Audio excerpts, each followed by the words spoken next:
Masechet Batra Daf Kuf Mem He, continuing from Kuf Mem Dara Amud Bet, the second Mishnah. Ha'achin she'asum misatan shushboniyot b'haya'av. If some of the brothers acted as groomsmen, which means they're sent as a person to go to another person's wedding, and they bring a gift with them or gifts while their father was alive, so the father paid for that. Hazrat shushboniyot, when that gift has been reciprocated back to them, Hazrat Lemtzad goes back to the common estate because the father had paid for it in the first place. Not only that.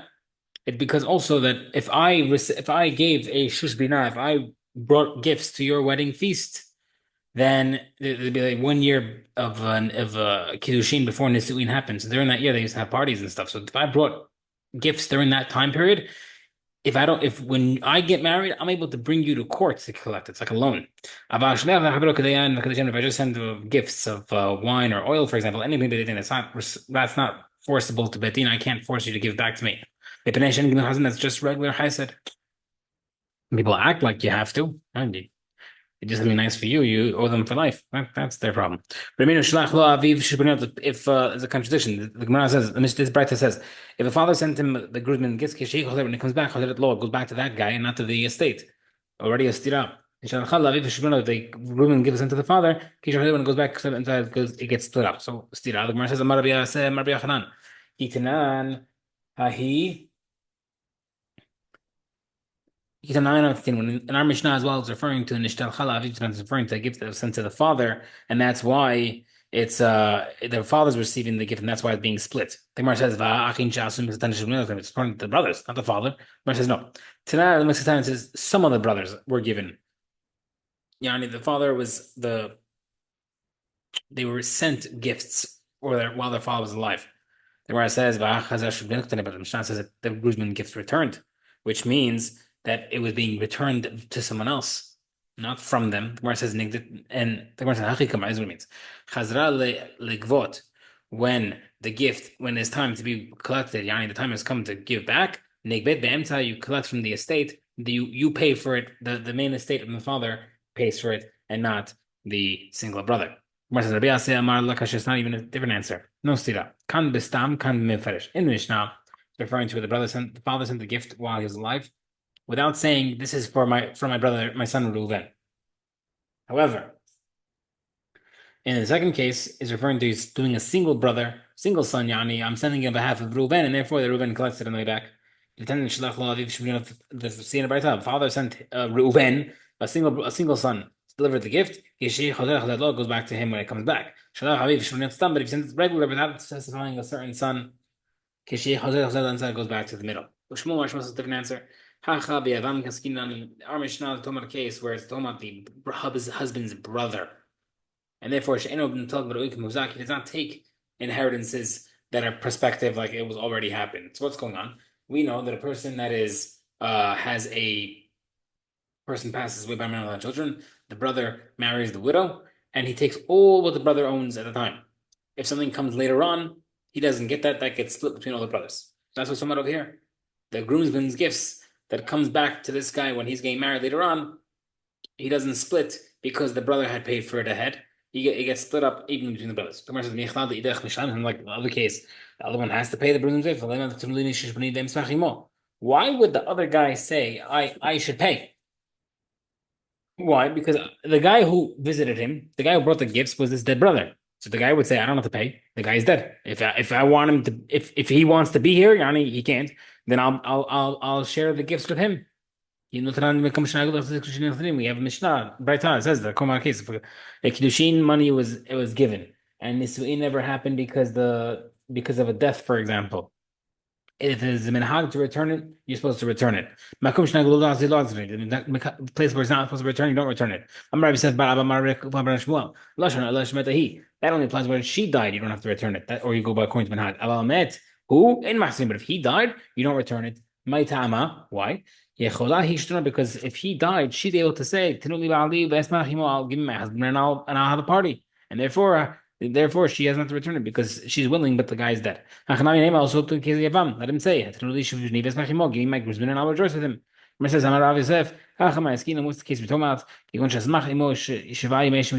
had a party with him the 7 days of Sheh Brachot, we love speak Liparot Shemit, and he didn't pay him back before he died, and that's why over here he's chayav to pay. Next, Lema, let's say Tenuli Ba'ali Vesmachimo tonight. The concept of giving my husband and I'll party with him and I'll rejoice with him is this concept of I don't have to pay back because I'm willing. You know, in the case of the widow, give me my husband and I'll celebrate with him. Therefore, I don't want to return the ring, for example. It's Machlokain Tanya. Someone does kiddushin to his wife and he dies or divorces before getting married. But Lagwa my time when if she's a virgin when he gets 200, if she's a widow, she's 100. Makom Shnagla in the case that they're supposed to usually return it, you return it. Makom Shnagla law Hazir, in the place where it's not one hack to return it, you don't return it. The other not going to the Benetan. And see how says, in truth, if there's a minhag to return it, you do return it. If you no minhag, you don't return it. Now the Gemara says that you dahan nasi hani tanakama. He just says the same exact things as the first guy. He says, okay, no. The difference is whether we're able to say, give me my husband, and I will dress with him. Why? And this is how you explain it. Someone gets engaged to his wife, بيطلقوا بما time virgin 200 widow 100. When do we say that it's returned if he's the one who backs out? If she died, then if it goes according to Minhag, you return no Minhag, you don't return it. That only depends if she died first. But if he died, you don't return it. My time away, she's able to say, give me my husband, I'm willing to party. What do you remember? The Reduce says that Mesh Emru Evan to Hebrew then who died first. Malcolm Shanag does the Matrim, Malcolm Shanag Zir, you go to Coins Manhag, Loma Samari Tundu Masblias Mehimo, and you don't say that the custom, even in a place where the custom is returned, she can't say, give me my husband. So we see maybe it's machloka based off of whether or not you're able to claim, just give me my husband and we'll get married.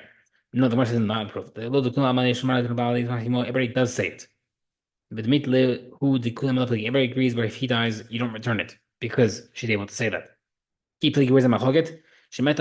She died first. The machoket is whether or not kiddushin money is given and is it refundable. Rabbi says Rabbi says no, it's given, it's given. Can't retrieve it. Rabbi Yudah and see able to retrieve it. One says what do you mean? The whole machloket is if it goes according to minhag whether or not it's retrievable or not. Gemara says no.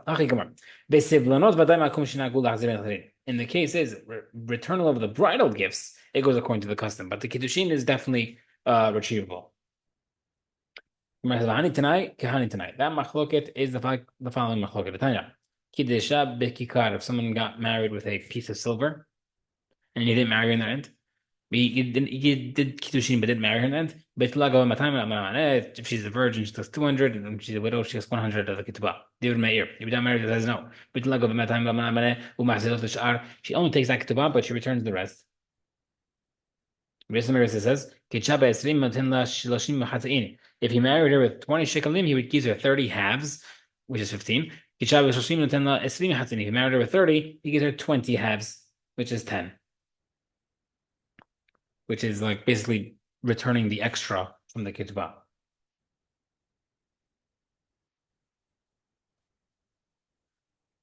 Now, I'm asking, let's talk about Ilam, which is one case where she died first, may eat like 12, why would she get ketubah at all?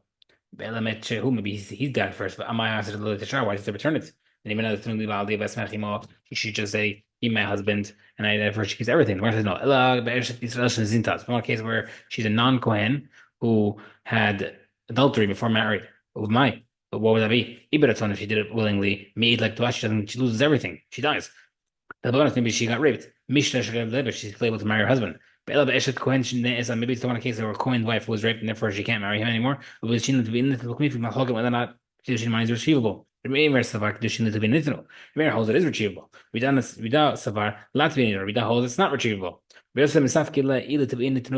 Rabbi is not sure when that's retrievable, and therefore, in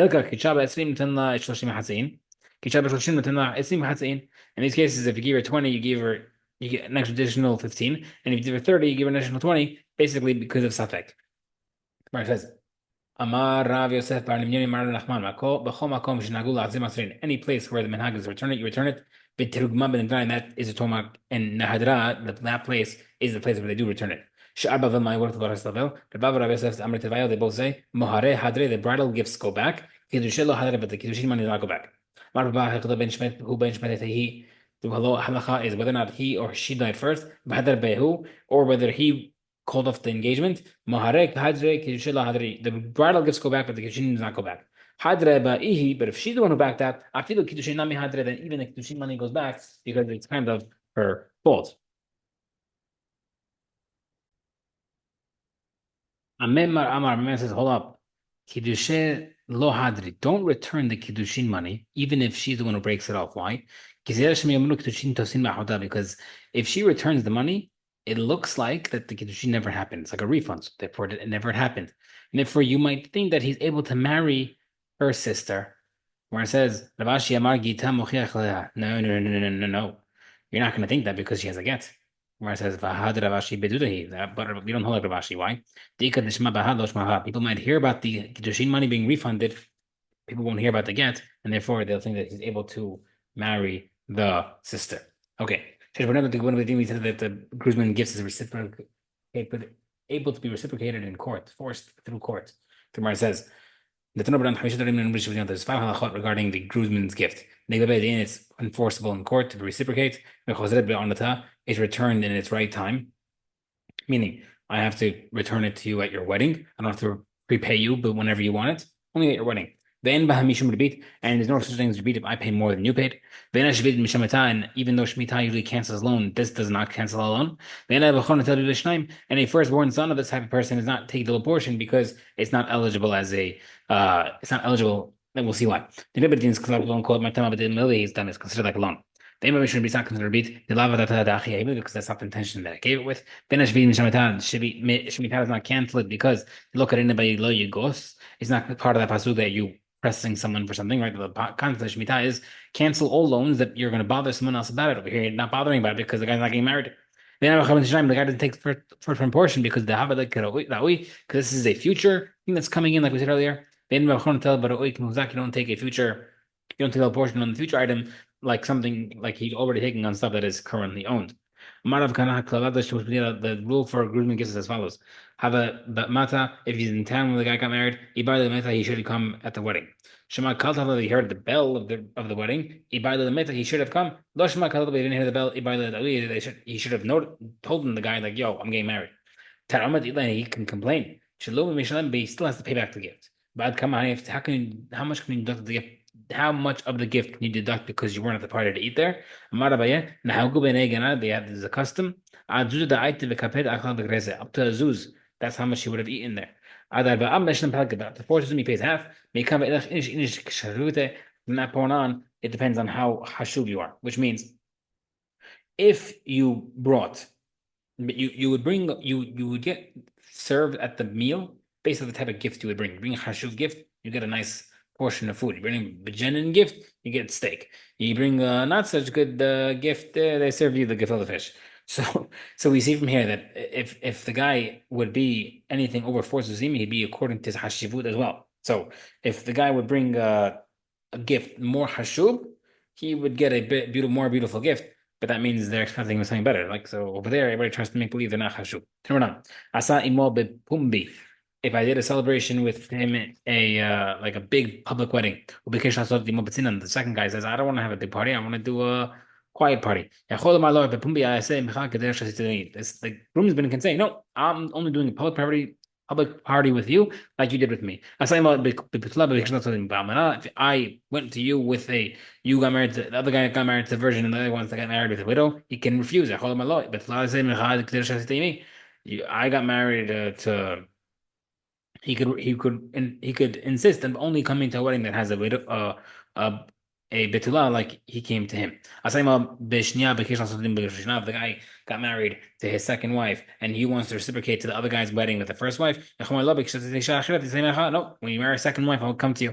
Asayma b'ahat if he came to the wedding of the other guy one wife, and the other guy is getting married to 2 women at the same time, he can refuse as well. I'll only come to one instead of 2. Not sure why he wants to get married to 2 women at the same time. They taught in Berta. If someone's rich in properties and obviously rich, Zehu Baal Agadot is referring to a Baal Agada, a person who knows Agada because he's able to speak well and he's full of information. Atir Salim Atir B'Tokea, rich in coins and rich in oil. Zeu Baal Pipul, this person who understands the depth of Torah. Atir Meshach, Atir B'Nas, rich in measured and rich in things stored. Zeu Baal Shemot is this one who understands the halachot. Hakol Tzrichin L'Mareh Hatia, everybody needs wheat. What is that, Gemara? Person who's a master of Gemara is a master of the wheat. Mar Vizir Amarav. My dictive, what does Pasuk mean? Kol Yimei Ani Ra'im. All the days of a poor person is bad. Zeh Baal Gemara, this only refers to a person who's Gemara because he doesn't know halacha ma'aseh.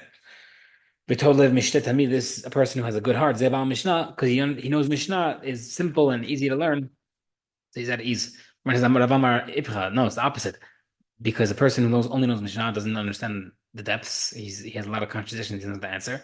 And a person who knows Gemara understands the depths, can answer contradictions. He doesn't have any questions. He also said,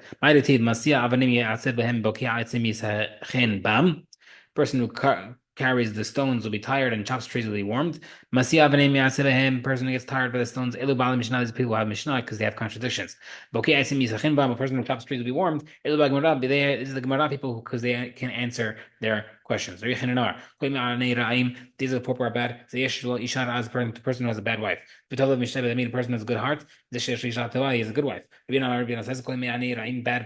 Bad days of poor. The person is very squeamish. He can't handle things. He has a rough day every day. The person who has a good heart. He's happy. The person who's able to tolerate things. Rabbi Yochanan says, the person who's soft-hearted. The person who's good-hearted.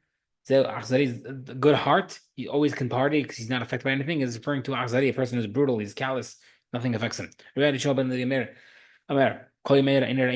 days of a poor person's bad. This that took that person who's mean. Person who's always good-hearted. A person who's mostly generous. How can it be that a person's days are bad? A poor person who's poor. He can't have all days are bad. He receives tzedakah for Shabbat and Tov. He should be able to be happy in those days. Gemara says, "B'Shmuel, the Mar Shmuel, shinui veset yichat choli." Because he's getting fancy, good food for Shabbat, that change in routine starts illnesses, and therefore it hurts his stomach. Right? Which, by the way, is the concept that a person gets traveler's stomach indigestion issues because of the change in routine. Even the night of the poor person is bad.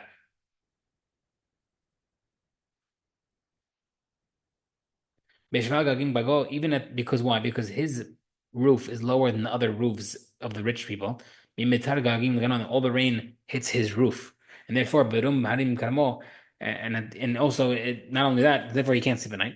And also his vineyard is in the top of the mountain where nobody else wants it. And his soil, when it rains, his good soil falls into the soil of the field underneath him with rich people who have better property than him, and therefore he doesn't have any good days or nights. Amen.